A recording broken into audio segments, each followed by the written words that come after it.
Hello friends, welcome to my official YouTube channel. दोस्तों, आज के इस वीडियो में हम लोग बात करेंगे airports authority of India fire service का फाइनल मेरिट लिस्ट किस तरह से तैयार किया जाता है। देखिए, मुझे पता है कि आप सबको पता है कि ये कंप्यूटर बेस्ड टेस्ट में जितने मार्क्स आते हैं उसके बेसिस पे तैयार होगी, बट इसके पीछे और भी बहुत सारे डाउट्स हैं बहुत सारे कैंडिडेट्स के। साथ ही साथ अगर मान लीजिए सपोज आपका स्कोर बराबर आ जाता है, मार्क्स आपके सेम है, या मान लीजिए डेट ऑफ बर्थ आपकी सेम है, तब उस बेसिस पे किस तरह से जो है आपका जो है फाइनल सिलेक्शन होगा। या मान लीजिए आपका मार्क्स भी सेम है, आपका डेट ऑफ बर्थ भी सेम है, तब क्या फिजिकल का भी कुछ ऐसा जो इवेंट्स हैं वो भी यहाँ पर मैटर करेगा क्या। इसके साथ साथ मान लीजिए अगर आपका जो नंबर है वो यूआर कैटेगरी से ज़्यादा है, तो क्या आपको यूआर की कैटेगरी में शामिल किया जाएगा क्या। ऐसे जितने भी आपके डाउट्स हैं आज के इस वीडियो में हम आपके दूर कर देंगे। साथ ही साथ और भी बहुत सारे कैंडिडेट्स के जो क्वेरीज आती रहती हैं, अभी उनका क्वेरी क्या आ रहा है। पहली चीज़ तो रिजल्ट को लेकर के आ रहा है, जिनका नॉर्दर्न रीजन का हो गया है कि इनका रिजल्ट कब आएगा। दूसरी चीज़ आप हमसे पूछ रहे हैं कि आपका फाइनल कट ऑफ हमें बता दीजिए। तीसरी चीज़ आप ये पूछ रहे हैं इसका ज्वाइनिंग प्रोसेस। तो देखिए, ये जितनी भी चीज़ें हैं इनको सबको हम बाद में आगे डिस्कस करेंगे, एक एक करके हम आपको, जैसा पिछले 6-7 महीने में हम आपके साथ जुड़े हुए हैं और बराबर रेगुलर अपडेट देते आ रहे हैं, सेम वैसे ही आपको इसका भी रेगुलर अपडेट आपको टाइम टू टाइम मिलता रहेगा। आज जो हम बात करेंगे वो बहुत इंपॉर्टेंट है हमारे लिए, ये वीडियो आपको लिए जानना कि आपकी जो फाइनल मेरिट लिस्ट तैयार होगी वो किस बेसिस पे तैयार होगी, ये आपके लिए जानना बहुत ज़रूरी।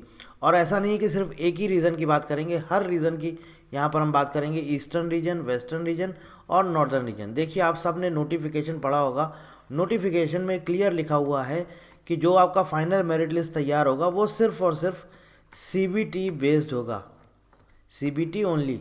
और साथ ही साथ यहाँ पर लिखा हुआ है कि जो पीटी है आपका फिजिकल टेस्ट, ये क्वालिफाइंग इन नेचर है। ठीक है, क्वालिफाइंग इन नेचर। अब थोड़ा सा यहाँ पर समझिए। अब अगर हम नोटिफिकेशन की बात करते हैं, यहाँ तक तो आपको समझ में आ गया कि सब कुछ जो है वो सीबीटी पर बेस्ड है। अब यहाँ पर एक चीज़ इंपॉर्टेंट आती है, वो आपके नोटिफिकेशन में मेंशन है। ये देखिए, नॉर्दर्न रीजन का नोटिफिकेशन है, इसमें आप जाएंगे पेज नंबर 14 पर, तो पेज नंबर 14 में कुछ ऐसा लिखा हुआ है। सेम वही चीज़ ईस्टर्न रीजन के नोटिफिकेशन में पेज नंबर 12 पे दिया गया है, और वेस्टर्न रीजन में पेज नंबर 9 पर ये सारी चीज़ें लिखी हुई हैं। थोड़ा सा डिफरेंट है, इसको एक एक करके देखते हैं। इंग्लिश वाला जो एडवर्टीजमेंट है उसकी हम बात कर रहे हैं। नॉर्दर्न रीजन में इन्होंने क्या लिखा हुआ है, आपको सबको पता है कि जो ये है ये सीबीटी बेस्ड आपका फाइनल मेरिट लिस्ट प्रिपेयर होगी। इन्होंने ऐसा बोला है, in the event of same marks scored by the candidate in the CBT, the candidate senior in age will be ranked higher. ठीक है, बिल्कुल सही बात है। एज जिसकी ज़्यादा है उसको जो है पहले प्रेफरेंस दिया जाएगा, उसका सिलेक्शन हो जाएगा। इसके बाद इन्होंने बोला है, अगर नंबर सेम होते हैं और डेट ऑफ बर्थ भी सेम है, then the candidate who scored higher marks in part A subject related questions, मतलब कि अगर आपका स्कोर भी सेम है और आपकी डेट ऑफ बर्थ भी सेम है, तब क्या होगा, जो आपका सब्जेक्ट रिलेटेड जो क्वेश्चन था, यानी कि जिसमें आपका मैथ्स और आपका साइंस आया था पार्ट ए वाला, उसमें जिसके नंबर ज़्यादा होंगे उसका सिलेक्शन पहले लिया जाएगा। ठीक, यही सेम चीज़ आपको ईस्टर्न रीजन वाले में भी दी गई है। वेस्टर्न रीजन में ऐसा कुछ नहीं लिखा है, जबकि होगा यही, लेकिन इन्होंने ये सिर्फ लिख दिया है, the provisional selection of the candidate will be as per the merit list prepared on the basis of their performance in the online examination subject to qualifying physical measurement driving। ये तो बात सही है कि ये सारी चीज़ें क्वालिफाइंग है। ठीक है, अब यहाँ पर ये सवाल उठता है कि मान लीजिए जैसा इन्होंने यहाँ पर बोला है कि पार्ट ए में आपका सब्जेक्ट रिलेटेड क्वेश्चंस और ये सारी चीज़ें आपकी जिसकी भी ज़्यादा होंगी वो हम लिया जाएगा। अब यहाँ पर सवाल ये हो रहा है, जो कैंडिडेट्स फिजिकल टेस्ट देकर आ रहे हैं वो ये बोल रहे हैं कि सर मान लीजिए हमारे साथ बहुत सारे कैंडिडेट्स ने अपना एक्सपीरियंस हमसे ऐसा शेयर किया है। वो बोल रहे हैं कि सर मान लीजिए फिजिकल टेस्ट में हमने कुछ भी ऐसे इवेंट्स किए, मान लीजिए जैसे ड्राइविंग में हमको 3 चांस दिए जा रहे हैं, तो क्या 3 चांस किस लिए दिए जा रहे हैं, और क्या 3 चांस वाले का पहले सिलेक्शन होगा या 1 चांस वाले का पहले सिलेक्शन होगा, जैसा कैंडिडेट ने बताया है। देखिए, ऐसा कुछ भी नहीं है, ये सिर्फ क्या है कि मैं आपको पहले बता देता हूँ, जो नोटिफिकेशन में लिखा है वो क्या बोल रहे हैं कि हम सिर्फ और सिर्फ सीबीटी बेस्ड लेंगे, कंप्यूटर बेस्ड टेस्ट पूरी तरह से सिर्फ और सिर्फ आपकी फाइनल मेरिट लिस्ट तैयार की जाएगी, और ये क्लियर लिखा हुआ है। लेकिन कुछ कैंडिडेट ऐसा बोल रहे हैं कि सर फिजिकल टेस्ट हुआ था, वहाँ पर उन लोगों ने हमको बताया है कि अगर कोई 1 चांस में जो है ड्राइविंग टेस्ट क्वालिफाई पास कर लेता है तो पहले उसको प्रेफरेंस मिलेगा। बट किस बेसिस पे आप प्रेफरेंस देंगे, जैसा जो भी कैंडिडेट ने आपने बताया है मुझे, किस बेसिस पे आप प्रेफरेंस देंगे उससे कोई मतलब ही नहीं है। हमारा मतलब जो हमारा फाइनल मेरिट तैयार होने वाली है वो सीबीटी पर बेस्ड रहेगी, उससे हमें कोई मतलब ही नहीं है। अब आप ये बोल रहे हैं कि फिजिकल में उसको, ये ज़रूर हो सकता है कि फिजिकल में इसको मार्क्स ज़्यादा मिल सकते हैं, बट आप एक बात बताइए, जो मार्क्स की आप बात कर रहे हैं, फिजिकल में मार्क्स जो हैं ड्राइविंग के तो कोई ऐसा सच मार्क्स ही नहीं है। इसके जो मार्क्स हैं वो सिर्फ किसके हैं, वो पीटी में जो आपके 5 इवेंट्स हैं, इन पांचों इवेंट्स के मार्क्स हैं। तो आप मुझे एक बात बताइए, ये ड्राइविंग वाला जो भी कैंडिडेट मुझे ये बता रहे हैं, इसका तो कोई लॉजिक ही नहीं बनता है। और एक कैंडिडेट ने कमेंट भी किया था कि सर इसका तो कोई सेंस ही नहीं है। तो बात आपकी एकदम सही, मुझे मालूम है, ठीक है, उन्होंने बोला है कि ऐसा हो जाएगा, ऐसा हो जाएगा, बट रिटर्न में क्या है, रिटर्न में जो नोटिफिकेशन में दिया है हम उसको ही मानेंगे। ठीक है, तो आपको घबराने की ज़रूरत नहीं, जो कुछ भी दिया है वो उन्होंने क्या बोला है, सिर्फ और सिर्फ सीबीटी पर ही पूरी तरह से आपकी फाइनल मेरिट लिस्ट तैयार होगी। तो मेरे हिसाब से जो भी कैंडिडेट ने जिन्होंने भी मुझे बताया है, मुझे नहीं लगता कि उसका फिजिकल से कोई लेना देना है, क्योंकि वो सिर्फ और सिर्फ क्वालिफाइंग है। क्या आपके साथ भी कुछ ऐसा हुआ है? अगर हुआ है तो आप हमें कमेंट करके ज़रूर बताइएगा कि आपसे कुछ ऐसा बोला गया है। तो अगर जिनके साथ भी हुआ है आप मुझे कमेंट करके बताइएगा। मैं किसी को ये नहीं बोल रहा हूँ कि ये गलत है, ये सही है, मैं सिर्फ ये बोल रहा हूँ जो आपका नोटिफिकेशन में दिया गया है, हम तो सिर्फ उसकी बात करेंगे। दूसरा सबसे इंपॉर्टेंट सवाल आता है रिजर्वेशन। देखिए, आप सबको पता है कि एएआई में वर्टिकल रिजर्वेशन होता है।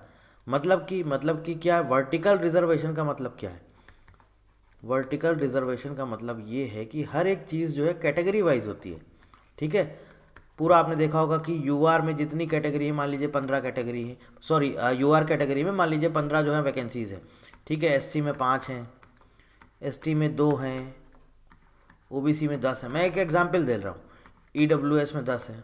तो हर एक चीज़ मतलब कि जो 15 कैंडिडेट हैं, इसका मान लीजिए सीबीटी होता है, सीबीटी के बाद फिजिकल के लिए बुलाए जाते हैं। तो अगर 2 टाइम्स बुलाए जाएंगे तो इसके 2 टाइम्स यानी कि 30 ही बुलाए जाएंगे, और उसके बाद 15 इसी कैटेगरी में ही रखे जाएंगे। मतलब हर एक चीज़ कैटेगरी वाइज होती है, वर्टिकल रिजर्वेशन होता है।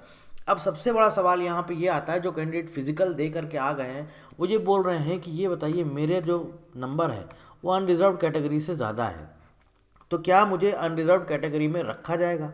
अब इसके पीछे 2-3 लॉजिक हैं। बहुत सारे कैंडिडेट्स ने अपने एडवाइस भी दी है, अपने सजेशन भी दिए हैं, और जो उनको लग रहा है, उनके मन में डाउट है, वो भी उन्होंने बोला। वो कई लोग बोल रहे हैं ऐसा नहीं होता है, नहीं होगा, रिजेक्ट कर दिया गया है। मैं आपको 1-2 चीज़ें बता देता हूँ। देखिए, क्या ऑब्वियस है कि डॉक्यूमेंट्स वेरिफिकेशन में आपको रिजेक्ट कर दिया गया। आप उनको क्लियर बोल दीजिए कि मेरा ये जनरल कैटेगरी से मार्क्स ज़्यादा है, मुझे इसके लिए क्या बोलते हैं, मुझे इस कैटेगरी में नहीं जाना है, इस कैटेगरी में जाना है। लेकिन क्योंकि वहाँ पर मोस्टली केस में क्या हुआ है, डॉक्यूमेंट्स वेरिफिकेशन के टाइम पे आपके डॉक्यूमेंट्स चेक किए गए और डॉक्यूमेंट्स आपके गलत पाए गए, उन्होंने रिजेक्ट कर दिया। अब यहाँ पर सवाल ये आता है कि रिजेक्ट किया क्यों किया, जनरल कैटेगरी में क्यों नहीं डाला?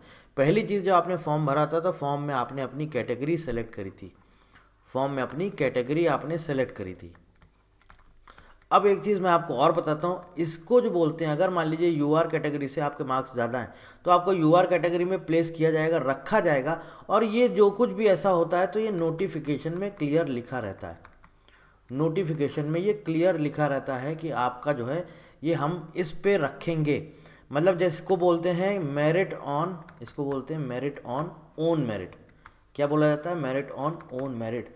तो क्या एएआई इसको फॉलो करता है? जी हाँ दोस्तों, एआई इसी रूल को फॉलो करता है, इसी रूल को फॉलो करता है। जैसे कि मैं आपको एग्जांपल के तौर पे बताता हूँ, आप लास्ट ईयर 2023 का आप रिक्रूटमेंट के जो भी इनके रिजल्ट हैं, वेस्टर्न रीजन का था शायद और आपका ईस्टर्न रीजन, इनके आप रिजल्ट देखिए।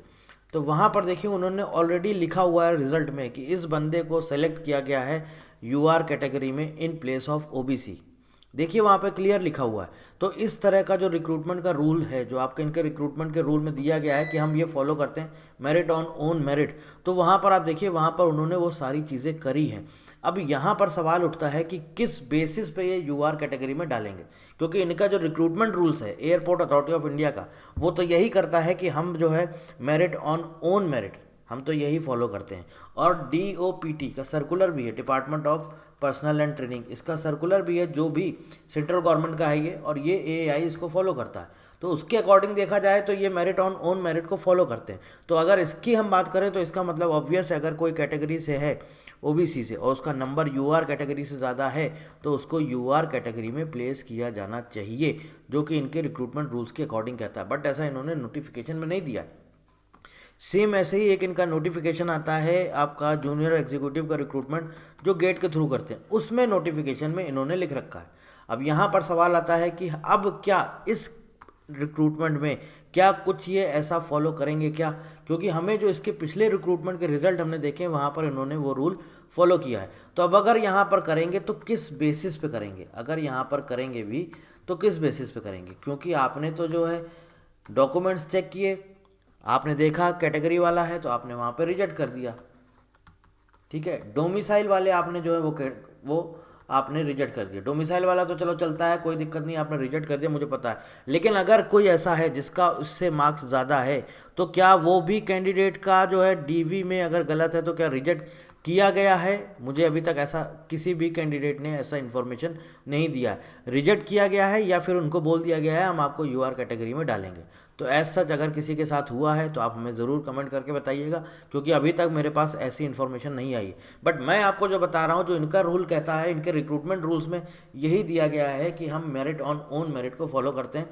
अगर कोई बंदा किसी कैटेगरी से है, ओबीसी SC ST, लेकिन मार्क्स उसका अनरिजर्व कैटेगरी से ऊपर आ जाता है तो हम उसको उसी कैटेगरी में डाल देंगे। अब ये देखना ये होगा जब फाइनल रिजल्ट आता है, उस फाइनल रिजल्ट में ये इन्होंने रूल फॉलो किया है या फिर नहीं किया है। आपको क्या लगता है दोस्तों, हमें कमेंट बॉक्स में ज़रूर बताइएगा। क्या AAI कुछ इस तरह का करेगा या फिर नहीं करेगा? जहाँ तक सवाल है कि करना चाहिए, जो इनके रिक्रूटमेंट रूल्स में लिखा हुआ है। इसीलिए मैं बोल रहा हूँ, कोई ऐसा कैंडिडेट है जिसने मुझे अभी तक बताया नहीं है, जिसका डॉक्यूमेंट्स वेरिफिकेशन में अगर डॉक्यूमेंट्स में गड़बड़ी थी, कास्ट की हम बात कर रहे हैं, डोमिसाइल की हम नहीं बात कर रहे हैं, कास्ट सर्टिफिकेट में किसी के में गड़बड़ी थी लेकिन उसका मार्क्स जो है यूआर कैटेगरी से ज़्यादा था, तो क्या उनको परमिशन दी गई है आगे पीईटी की? अगर हमें ये पता चल जाएगा कि उनको पीईटी की परमिशन दी गई है तो इसका मतलब ऑब्वियस है कि ये हमारा इस रिक्रूटमेंट रूल्स में जो लिखा गया है उसको ये फॉलो कर रहे हैं। बाकी आप हमें कमेंट करके बताइएगा कि क्या ऐसा हुआ है। और जो आपका मेरिट की बात थी वो मैंने आपको ऑलरेडी बता दिया है कि मेरिट वाला जो काम है, जो भी फंडा है, जो कुछ भी इस तरह का है, ऐसा कोई लॉजिक मुझे नहीं समझ में आ रहा है। आपको जो कुछ भी लगता है आप हमें कमेंट बॉक्स में बताइएगा, बट जो कुछ भी है वो CBT के बेस पर ही डिसाइड होगा। बाकी मुझे ये ड्राइविंग वाला और ये सारी चीज़ें, मुझे तो इस तरह का जो है क्या बोलते हैं आपका, समझ में नहीं आ रहा है कि इस तरह का कुछ भी इन्होंने फॉलो किया है, ठीक है। और बाकी जो रिजर्वेशन की बात है आप हमें कमेंट करके ज़रूर बताइएगा। बाकी मैं अभी जो कुछ भी मुझे अपडेट रेगुलर मिलता रहेगा मैं आपको अपडेट देता रहूँगा। अब आता है सवाल हमारा कि इसका कट ऑफ कितना जाएगा। तो कट ऑफ के लिए तो भाई हमको बहुत सारा डेटा चाहिए, और ग्रुप में ऑलरेडी काफ़ी सारे कैंडिडेट्स शेयर भी करते रहते हैं, काफ़ी सारे कैंडिडेट खुद से भी बना देते हैं। तो अगर आपके पास, आपको लगता है कि आप खुद से सारी लिस्ट प्रिपेयर कर सकते हैं तो आप खुद से भी कर सकते हैं, लेकिन फिर भी अगर हमारे पास डेटा आ जाएगा तो हम कोशिश करेंगे आपको हम फाइनल कट ऑफ बता देंगे कि कितना जाएगा। बट उसके लिए हमको चाहिए एक्यूरेट डेटा, मतलब काफ़ी कुछ डेटा चाहिए, जैसे कितने कैंडिडेट्स पहले दिन गए, कितने अपीयर हुए, कितने फाइनल तक पहुँचे, और जितने पहुँचे इन सारे कैंडिडेट का हमको स्कोर चाहिए। अब जब स्कोर मिल जाएगा तब, और वो भी कैटेगरी वाइज, तब तो बहुत ही बेस्ट रहेगा। आप ये समझिए कि सारी चीज़ें पता चल जाएंगी, तब तो हम ऑलरेडी प्रेडिक्ट कर सकते हैं कट ऑफ। बट जब तक ये नहीं पता होगा तो फिर हम आपको नहीं बता सकते। और इसके बाद फाइनल रिजल्ट कब तक आएगा ये भी उम्मीद अब लगाई जा रही है कि जल्द से जल्द ये भी आपका 1 महीने 1.5 महीने के अंदर अंदर फाइनल रिजल्ट भी आपको देखने को मिलेगा। जब ये आ जाएगा फिर ज्वाइनिंग प्रोसेस और ट्रेनिंग वगैरह में क्या क्या सारी चीज़ें होती हैं वो हम आगे, वो बात की बात है, वो फिर हम आगे बात करेंगे। अभी आज का वीडियो इंपॉर्टेंट था आपके लिए बताना, जो आपके मन में डाउट्स थे वो सारे डाउट्स आपके दूर करना था। बाकी ऐसा कुछ भी नहीं, जो कुछ भी लगेगा मुझे कुछ अपडेट होगा तो मैं आपको जल्द से जल्द इन्फॉर्म करूँगा। So thank you very much and thank you for watching.